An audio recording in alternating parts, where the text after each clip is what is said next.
Inside Racing is brought to you by Dunlop. The fishing town and resort of Porto Cesareo in southern Italy. A chance to relax and discover a slower pace to life. For 10 readers of a German motorsport magazine, the day begins in wonderfully unhurried fashion. But that can change quickly. That's around 300 kilometers an hour.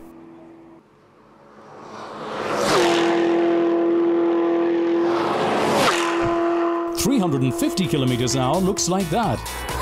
Anything more, even for tuned-up production cars, is touching the absolute limit of what's possible. In Europe, there's only one place where you can safely drive at such pace: the high-speed Nardo circuit near Porto Cesareo.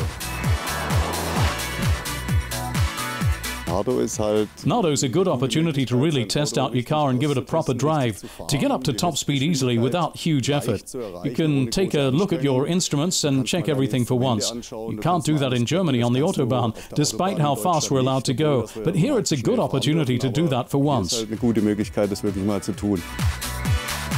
From Porsche 9FF GT via Ferrari 599 GTO to VW Scirocco GT R1. In total, here there's nearly 10,000 horsepower, 10 of the German magazine's readers and 9 tuners. Nobody here does under 300 kilometers per hour. Nardo's 12.6 kilometers of concrete are regarded as the ultimate test for the cars. The track is very largely full throttle. It's muggy and in parts it's bumpy on the top edge of the track. Altogether, that makes the circuit one of the world's most demanding, and that's why at the magazine we bring our readers here. Nardo is an oval. From 240 kilometers per hour upwards, it feels like an endless straight. The crash barrier is no more than 50 centimeters away, while centrifugal forces pull out the tail. The leading 3 on the Speedo is no automatic given. Well, yes, you need to have a bit of respect. I thought it'd be easier. I thought you just sit in your car as normal and drive, but you do have a bit of respect for it. I think you need to preserve that as on a racetrack. If you ever lose it, then it is, in fact, also a bit unsafe. Yeah, sure, ultimately, it certainly is a tube that you're driving into. Things look very different and it feels very fast. Despite all precautions, Nardo claims countless victims every day. All of them gnats. I can tell you it was certainly a couple of thousand. It looks really wild. I've never seen anything like it before. The air is a full 30 degrees in the shade. The asphalt, 40 or more. Add to that speeds of over 350 kilometers per hour going anti-clockwise, and the tires on the right are put under enormous strain.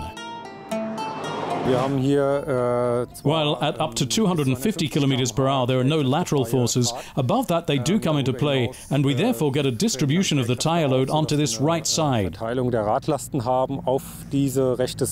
At these speeds you want to be able to rely, God knows, on everything working properly, and that's also why we're here.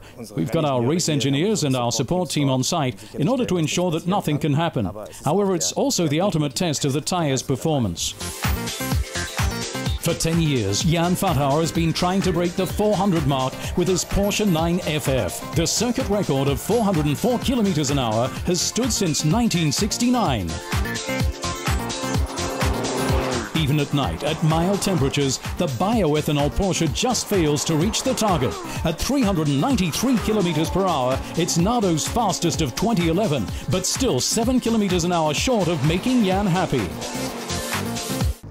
For me, it's simply a record. I'd simply like to achieve it. I want to finally do 400 at Nardo. We've been battling to do it for so long. We've used 4 or 5 vehicle models, various engine designs, different aerodynamic layouts and everything possible. 4-wheel drive, 2-wheel drive, we've tried the lot. And we simply keep on trying. Apulia, southern Italy is a very hot spot, and Nardo a very fast one. After 2 days of high speed, Porto Cesareo has got its slow pace back again.